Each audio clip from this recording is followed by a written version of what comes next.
four candidates seeking the Democratic nomination to run against Republican Ben Cline for the 6th District U.S. congressional seat this fall had a busy weekend. On Saturday, the candidates took to the stage for a debate at Mary Baldwin University in front of 100-plus people. Then on Sunday, the candidates spent 1 hour in a private discussion with the Harrisonburg-Rockingham Chapter of the NAACP before taking to the stage for a candidates forum at Plan B in Broadway, Virginia that was moderated by Esther Nizer. Breaking Through covered Saturday's debate. The debate was moderated by Chris Graham of the Augusta Free Press. The candidates tackled a number of topics and issues like Black Lives Matter. And until we have equality, we can't talk about all lives matter.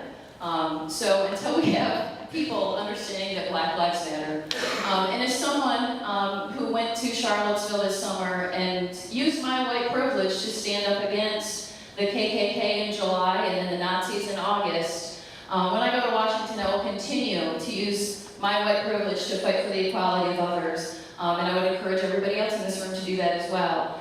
Because it's completely ridiculous that in 2018, we're still facing these problems and it doesn't feel like it's getting any better. It might be even getting worse.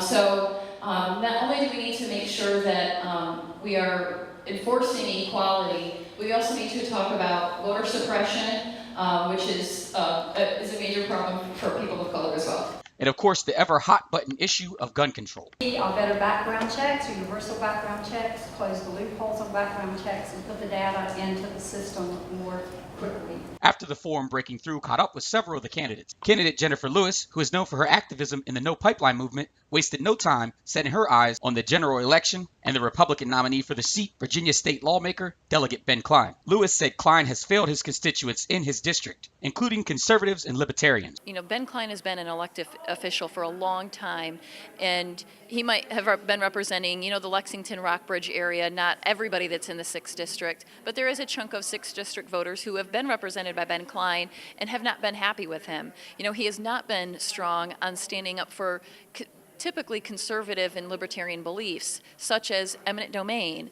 Private property rights is something that a lot of libertarians hold near and dear to their heart, and that's something that I'm campaigning heavily on, is protecting people's private property rights.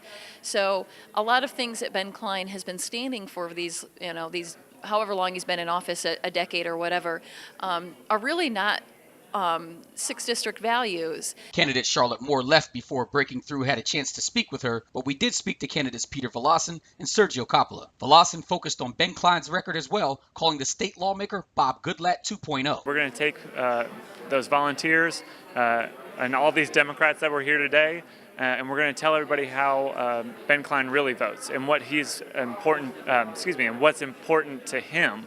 And typically that means banning things and taking away people's rights. And we're going to make sure that everybody in the 6th District knows that Ben Cline is Bob Goodlatte 2.0. If you want, 26 more years of Bob, then please go vote for Ben Cline. But if you want to improve your life and if you want to improve your job or your education or your health care, then vote Volosson. Coppola held strong on his stance that a moderate candidate is needed for Democrats to flip the 6th District seat from red to blue. I really appreciated the fact that people understand the type of district we're in, understanding that we're 2-to-1 red district, and I like the fact that they acknowledge that. So understanding the type of candidate you need to win, hopefully that understanding will continue out to the district and the Democratic primary, and having that moderate candidate, which is who I am, is what we need, and I hope that we'll achieve that.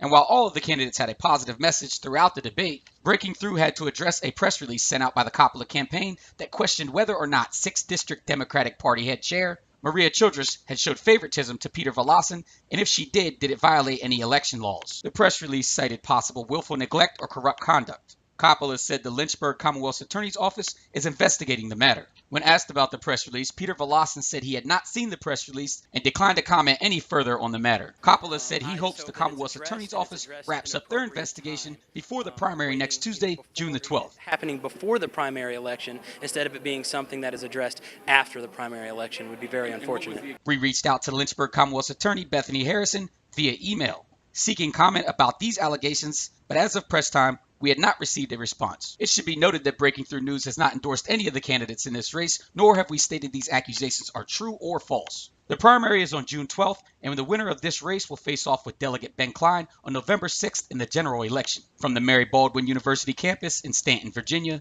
Theodore Whitelow for Breaking Through.